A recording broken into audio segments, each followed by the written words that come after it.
So Kev, over the last few months, when we've spoken a few times, you've mentioned about this loose feed mix you've been putting together with the Tiger Nut Flour and the corn sweet syrup.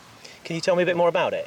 I mainly developed this to sort of go out to Portugal when we were fishing for England at the World Championships. I wanted to be able to catapult ground bait out at long distance, and basically I come up with a few little things. I played around with a lot of products, and I come up with a mix that was perfect for everything that I wanted to do. Okay. Basically, the key things I wanted was it to bind perfectly, so that I could make it quite dense, so that I can catapult it out a long way. Also, I didn't want it exploding when it hits the surface. I wanted it to get to the bottom.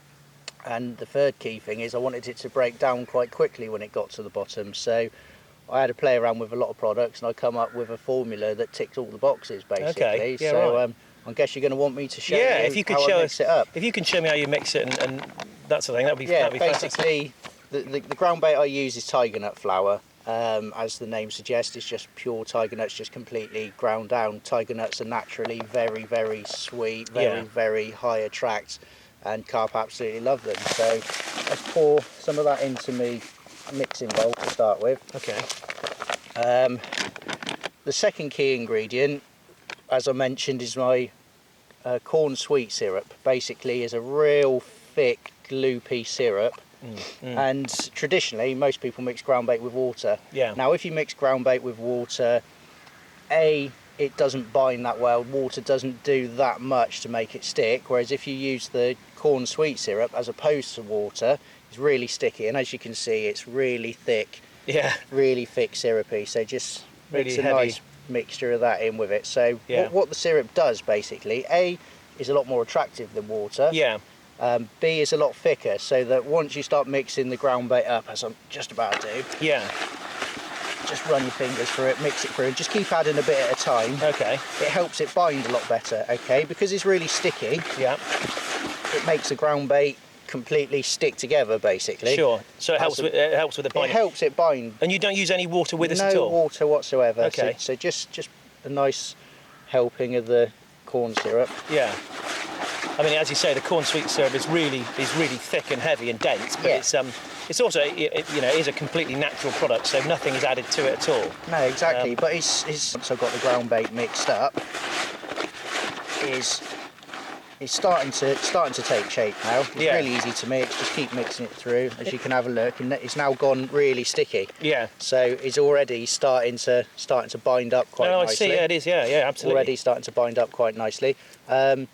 One of the other key factors to it now is the syrup is denser than water. Yeah. Okay. Yeah, so once you've got the mix right, once you've compressed your balls, made your balls down, they're a lot heavier.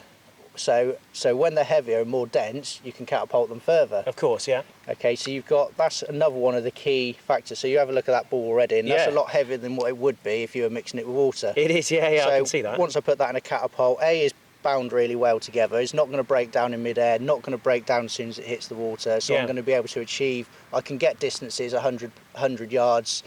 I can pop a marker float at 100 yards and hit within a rod length every single time with a catapult. So accuracy is brilliant. Yeah. But also, because the corn syrup is water soluble, although it binds really well and is really sticky, once it's in the water, it breaks down relatively quickly as well. Right. Oh, yeah, I see. So that's another key ingredient. And when it's breaking down, it's always leaking off attraction. So at the moment, we've got two key ingredients. One's the tiger nut flour, and then I mix it up with the corn sweet syrup. And then you can add various bits to it now. What you do with it next is completely up to you. I see. You can add anything you want to it, any liquid attractor. So I've been using the Equinox liquid attractor, and it's just a case of just pouring as much or as little as you want into the mix and just stirring it in. I guess the more of that you add, the more flavour and aroma it's going to add to it. So when it breaks down, it's leaking. You can physically see it leaking off, and you can see the flavours coming off of it. I mean, the interesting thing about this actually is that before you've added the Equinox liquid to it, all I can really smell is the tiger nut, because of course corn sweet syrup doesn't actually have any great it's not got sort a lot of aroma or but if label. you do taste it, it's so sweet. Yeah. So you've got a really good starting point, and then you can, as I said, you can build and add to it what you want. So if you're doing a bit of boilie fishing, one thing I do like to do is just get a few boilies. I can crush it up in there. You can add items such as sweet corn, hemp, anything you like. You can just put into the mix. Yeah. So, I guess the other thing is because prior to you adding the Equinox crumbed boilie and the liquid, it gives you great flexibility, because whatever you're using alongside it, you can put into the mix. Personalise that mix for what you're using. Exactly. So you can develop your own mix to it. As long as you've got the two main key ingredients, you can develop the mix and put whatever you want to it to customise the mix to the particular lake you're fishing or the particular tactic that you're fishing. Sorry for eating your mix, but I'm a great fan in sort of tasting things to make sure they taste great, and that certainly does. It's really sort of a natural, sweet, nutty taste. One of the next things that I'll mention is, because it's made with a syrup and not made with water, it doesn't go off. Okay. Ah, right. So if I was to mix it with water and leave it a couple of days, the ground bait would go very soft, and then it would start to go mouldy. But because there's no water involved in it, it doesn't go off at all.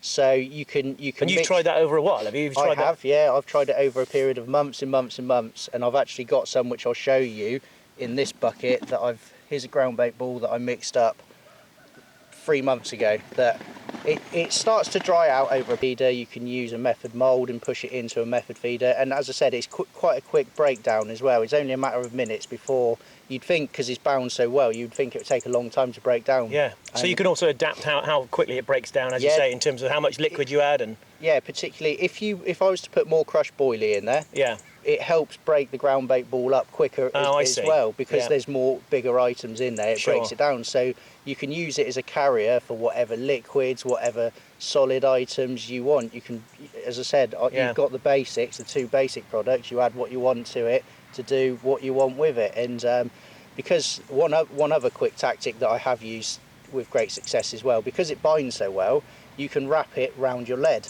Okay, so you can have a normal lead clip set up. You can wrap it around your lead. I tuck my hook link into it and just have the hook bait hanging out in the bottom. And you can just mould it round and cast it out, and you've got almost like a method feeder, but it's just wrapped around the lead. You know, certainly a tactic that I and a few others will use, I think. That sounds like a really good idea. Thanks, Kev.